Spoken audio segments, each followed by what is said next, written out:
আসসালামু আলাইকুম, this is মিলির মিনি ওয়ার্ল্ড। আমি নতুন ব্লগ করতেছি। আসলে আমি জানি না কিভাবে কি করে, তারপরেও চেষ্টা করতেছি। এটা আমার ডাইনিং স্পেস। আমরা নতুন মুভ করেছি ইন্ডিয়ানায়। এটা ঢোকার পরে আমার হচ্ছে করিডোর টাইপের, আর এটা আমার প্রেয়ার রুম। এখানে আমরা নামাজ পড়ি, পাশাপাশি আমার হাজব্যান্ডের একটা অফিস, ছোট অফিসের মতো। এই তারপরে ঢুকে আমরা আমার দুইটা লিভিং রুম। তো একটাতে আমি ফ্লোরিং বসার সিস্টেম করেছি। আমার খুব পছন্দের একটা জায়গা এটা। আর এটা একটা বসার অপশন করেছি, ব্যাকইয়ার্ড এখান থেকে পুরো দেখা যায়। অ্যান্ড এটা আমার উপরে যাওয়ার সিঁড়ি। তো আমরা হচ্ছে 3 স্টোরি হাউস নিয়েছি। আমার বেসমেন্ট আছে, অ্যান্ড আমার হচ্ছে ফার্স্ট ফ্লোর আছে, সেকেন্ড ফ্লোর আছে। তো এখনও বাসা তেমন গুছাই উঠতে পারিনি। তারপরেও মনে করলাম যেহেতু আমি ব্লগ করতেছি, তো আপনাদের সাথে আমার লাইফস্টাইলে কিছুটা হলেও তুলে ধরার চেষ্টা করি। তো this is my living room, another living room, যেখানে বসে আমরা all the Times TV watch করি যখনই সময় পাই। এই তো, and this is my favourite place, যেখানে আমি সারাদিনেরই হোল টাইমটা স্পেন্ড করি বলা চলে। কুকিং করি, এদিক দিয়েও আমার সেই ফর্মাল ডাইনিং টেবিলে যাওয়া যায়। অ্যান্ড এই তো, এটা আমার সিঙ্কের এরিয়া। অ্যান্ড এইটা হচ্ছে আমার অনেক পছন্দের একটা এরিয়া, দিস ইজ মাই টিস এরিয়া। এটা আমি অনেক পছন্দ করি, কারণ আমার মনে হয় না যে চা বা কফি ছাড়া কেউ সকালে জিনিসটা শুরু করে। তো এইটা, আর এইটা আমার ব্রেকফাস্ট টেবিল কিচেনের সাথেই। This is my backyard, I love my backyard, আমার অনেক পছন্দ। তো আমরা যখন বাসায় মুভ করি তখন হয়তো বা 1 মাস পেয়েছিলাম সামার। তো আমরা সারাক্ষণ এখানে বসে চা কফি খেতাম, কিন্তু এখন তো উইন্টার টাইম, তো আমরা বাইরে হতে পারি না। তো হোপফুলি ইনশাল্লাহ আমি এই সামারে এখানে বাগান করার ইচ্ছা আছে। তো দেখি আল্লাহ কতটুকু তৌফিক দেয়। তো এই তো, আর আজকে আমি আপনাদের সাথে গরুর মাংস রান্না করা শেয়ার করব। তো চলুন দেখা যাক কিভাবে আমি কি করি, আপনাদের সাথে পুরো জিনিসটা তুলে ধরবো। আমি গরুর মাংস কীভাবে রান্না করে সহজ উপায়ে সেটা আপনাদেরকে আজকে দেখাবো। কড়াইতে তেল দিয়ে দিলাম, তারপরে কেটে রাখা পেঁয়াজ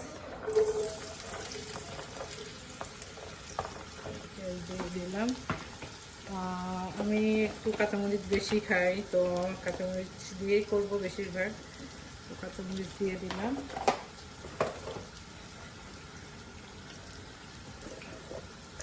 আদা বাটা, রসুন বাটা, এখানে আমি কাঁচামরিচও দিয়ে রেখেছি, একসাথে পেস্ট করে রেখে দিয়েছি। তো আমি 2-3 চামচের মতন ইউজ করলাম। এখানে আমার গরুর মাংস আছে 2 কেজির মতো। তো এখন আমি দিয়ে দেবো লাল মরিচের গুঁড়ো, একটু সামান্য, জাস্ট একটু কালার আসার জন্য। আর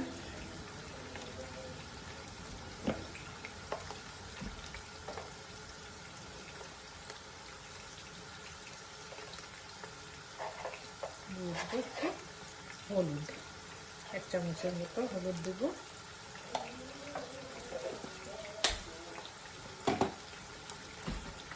দিয়ে দেবো লবণ। লবণ আপনাদের পরিমাণ মতো, আপনারা যেভাবে খান। তো আমার মনে হয় 2 কেজি মাংসের জন্য 2 চামচ এনাফ। তো আমি দিয়ে দিলাম, দ্যাটস ইট। একটু নেড়ে চেড়ে মাংসটা আমি দিয়ে দেবো।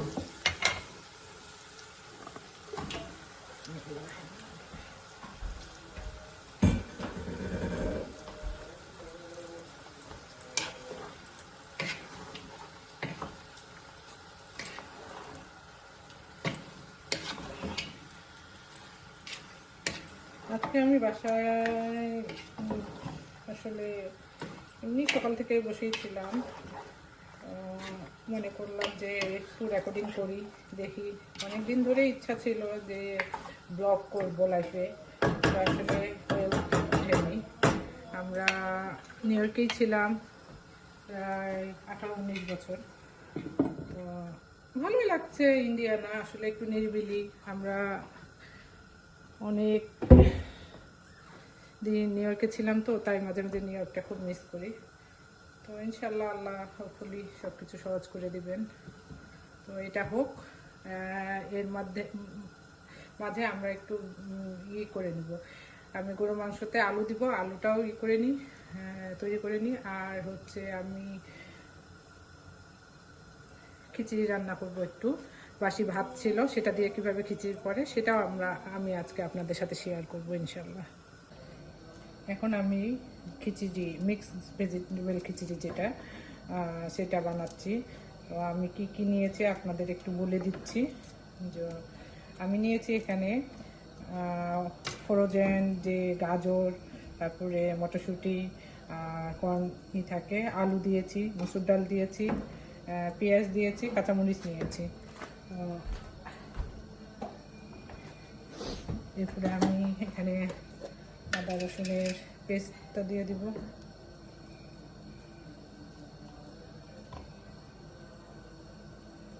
এখন আমি ভেজিটেবল অয়েল নিয়ে নেব আন্দাজ মতো।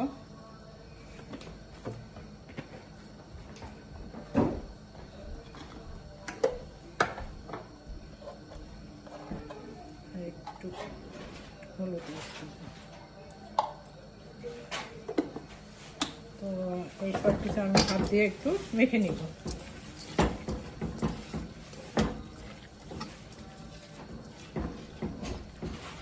নিয়ে তারপরে আমি যে বাসি ভাত ছিল সেটা দিয়ে দিলাম, যেটা আমরা রেগুলার রাইস খাই, সেটা পুরোটাই দিয়ে দেব।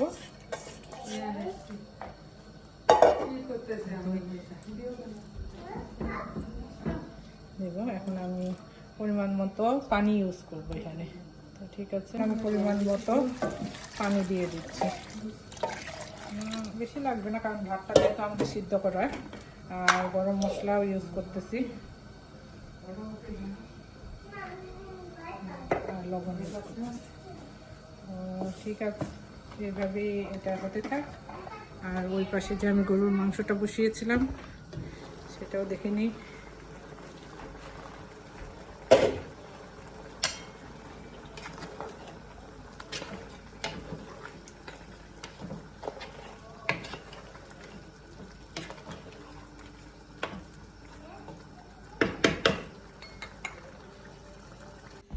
এটা আমাদের বাসার একটা সদস্য, এটা আমার বোনের মেয়ে সুবা। সুবা হাই বলো। কিছু দাও তো মামা, একটা কিছু দিয়ে দাও। আসো, ইয়ারকে আদর করে দিই, আসো। চলে যাচ্ছে জি মনে।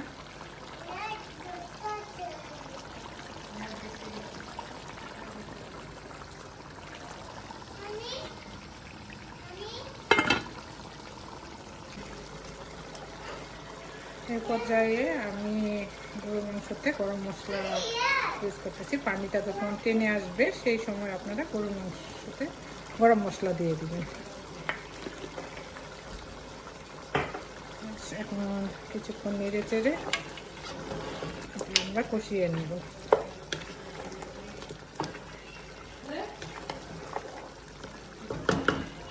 আর এই পাশে আমার খিচুড়িটা হচ্ছে, হয়ে যাবে তাড়াতাড়ি, যেটা আমরা তো সব চাল সব সিদ্ধ ইউজ করেছি, এটা হয়ে যাবে। ঠিক আছে, এখন আমি কপি আর আলু, বেগুনি আর কপি করব। তো খিচুড়ির সাথে খেতে ভালো লাগে। তো আমি এখানে বেসন নিয়েছি, তারপরে লবণ দিব, তারপরে হচ্ছে আমি এখানে ধনিয়ার পাতা নিয়েছি, একটু বেকিং পাউডার দিব, ইউজ করব আমি, অ্যান্ড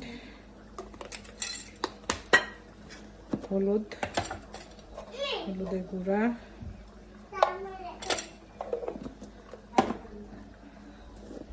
আদা বাটা, রসুন বাটা,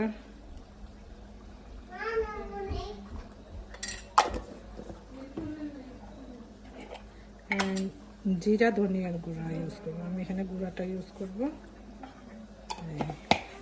আর লবণ দিয়ে দিলাম পরিমাণ মতো, আপনারা যেরকম যে খেতে চান।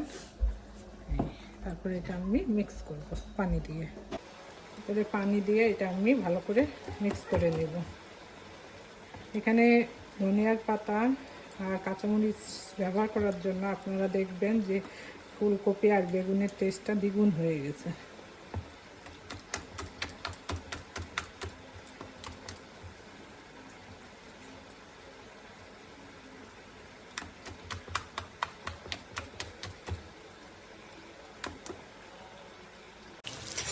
খিচুড়িটা আমার হয়ে এসেছে, তো আমি এই পর্যায়ে একটু বেরেস্তা করে, এখানে আপনারা ঘিও ইউজ করতে পারেন বা বাটার যে কোনো জিনিস, আমি তেল দিয়েই দিচ্ছি। তো এটা আমি ভেজে খিচুড়িতে দিয়ে দেবো। বেরেস্তাটা দিয়ে দেবো।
আমি গরুর মাংসের সাথে আলু দিয়ে দেবো। যখন আমার কষানো শেষ হয়েছে সেই পর্যায়ে আমি আলুটা ইউজ করবো। তারপরে আর কিছুক্ষণ কষে নিয়ে তারপরে পানি দিয়ে দেবো পর্যাপ্ত পরিমাণে। সেই পর্যায়ে আমি একটু কেনা বেরেস্তা গরুর মাংস দিয়ে দেবো, তারপরে পানি দিয়ে দেবো।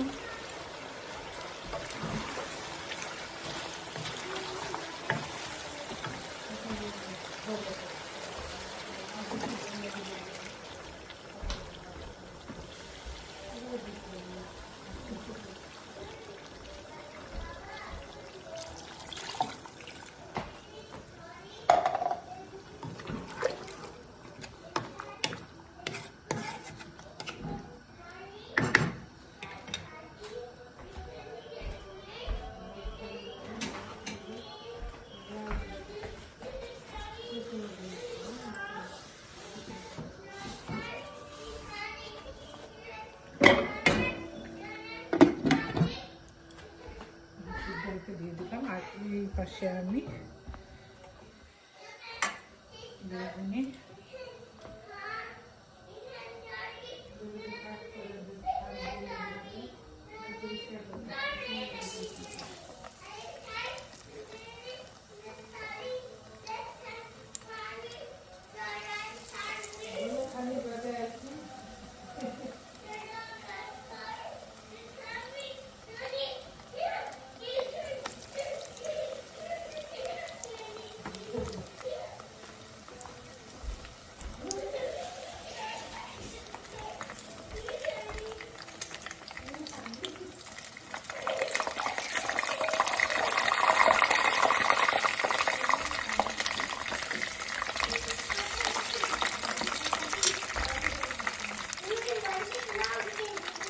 আমার বেগুনি আর কপির বড়া অলমোস্ট হয়ে আসতেছে। তো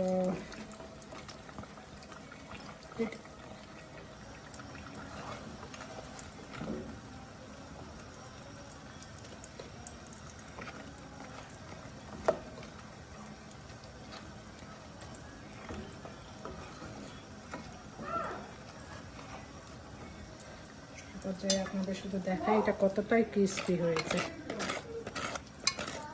দেখেছেন, এইভাবে মিক্স করলে অনেক ক্রিস্পি হয় এবং মজাও হয় জিনিসটা।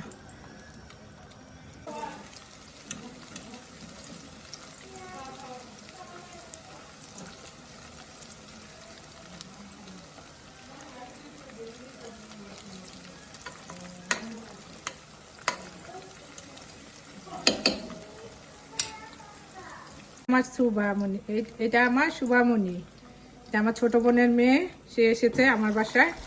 আমার গরুর মাংস অলমোস্ট হয়ে গেছে, দেখেন কালারটা অনেক সুন্দর। এই পর্যায়ে যে আমি বন্ধ করে দিব চুলা। আর এই পাশে আমার বেগুনি আর হচ্ছে কপির বড়া হয়ে গেছে। তো ঠিক আছে, আমার নতুন চ্যানেল, আপনারা অবশ্যই সাবস্ক্রাইব করবেন আমার চ্যানেলটাকে। তো ভালো থাকেন, ইনশাল্লাহ কথা হবে। আল্লাহ হাফেজ।